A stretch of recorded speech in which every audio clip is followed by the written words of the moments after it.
College থেকে আসার পর ঠাম্মাদের বাড়ি থেকে আসে পেটে সঙ্গে ছিল ঘুগনি। খাওয়ার পর তৈরি হয়ে গিয়েছিলাম কাম্মাদের বাড়িতে যাব জামা মারতে, তাই জন্য।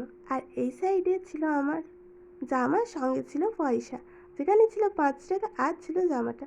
নিয়ে চলে গিয়েছিলাম। আর আসার পথে যে এরকম হবে আমরা কেউ ভাবিনি। এটা ছিল কালচিতি সবাই ভেবেছিলাম, কিন্তু এটা ছিল কেতাচিতি। দেখেই ভয় লাগছিল সাপটাকে। আর মা এখানে বেছে নিচ্ছিল চাল, যেখানে প্রচুর কাঁকড় বাছা বাকি, এখনও অনেক কাঁকড় বেছে নিয়েছে। আর এখানে মিলেছিল মুড়ির চাল। রোদটা খুব ভালো দেয়নি আজকে আকাশে, তাই জন্য এখানে ভালোভাবে মিলে নিচ্ছিল একবার।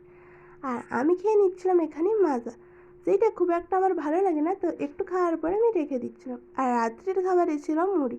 ভিডিওটা তোমাদের কেমন লাগলো জানি, ভালো লাগলে একটা লাইক করে দিও, আর ইউটিউব দেখলে একটু সবাই সাবস্ক্রাইব করে দিও। সবাই ভালো থাকবেন, সুস্থ থাকবেন। টাটা।